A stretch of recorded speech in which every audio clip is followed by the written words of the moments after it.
Delhi HC orders Wipro to pay ₹2 lakh to ex-employee over defamatory termination letter. In an extraordinary case, the Delhi High Court has directed IT major Wipro Limited to pay ₹2 lakh in damages to a former employee after finding that his termination letter was defamatory in nature. A bench led by Justice Purushandra Kumar Korav was hearing a defamation suit filed by Abhijit Mishra, a former Wipro employee, who sought ₹2.1 crore in damages and a fresh termination letter without any defamatory remarks. In a detailed 51-page judgment, the HC said, "This court is of the considered opinion that the impugned termination letter, replete with stigmatic language and bereft of any foundation, constitutes actionable defamation. Taking particular note of the use of the term malicious conduct in the letter, the court observed, the remarks therein, couched in the use of the term malicious conduct, not only lack substantiation but also have a direct and deleterious impact on the future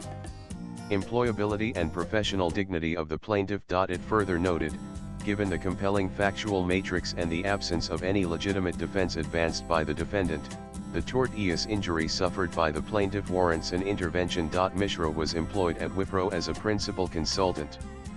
On June 5, 2020, the company issued a termination relieving letter, which claimed that his conduct was malicious and had led to an irreparable breakdown in the employer-employee relationship. Aggrieved by the allegations, Mishra filed a suit, arguing that the letter contained serious, unsubstantiated charges which maligned his character and damaged his reputation. He submitted that remarks such as malicious conduct and complete loss of trust were baseless and intended to harm his future employment prospects. Wipro, in its defense, said that Mishra held a senior position requiring creativity and accountability, but instead of fulfilling his duties, he focused on building a self-image as a crusader for social change and was involved in activities unrelated to his official role. The court, however, found that the company failed to place any credible material on record to substantiate its allegations.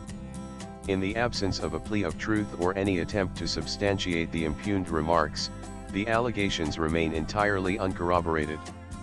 To allow such unsubstantiated imputations to subsist would result in a continuing injustice, undermining the professional integrity of the plaintiff and frustrating the dignity attached to the pursuit of gainful employment, the court said. Rejecting Wipro's argument that the letter had not been published to any third party and was addressed solely to Mishra, the court invoked the doctrine of compelled self-publication. Swipe left for next video. It observed, the plaintiff would be left with no alternative but to disclose the impugned termination letter to prospective employers.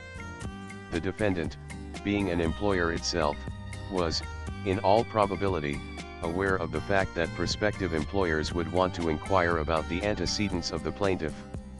Such disclosure, being a foreseeable and natural consequence of incorporating the defamatory remarks in the impugned termination letter, renders the act actionable in law. Accordingly, the court allowed the suit and directed Wipro Limited to pay Rs 2,00,000 in damages to Mishra for the defamatory contents of the termination letter. Latest blogs.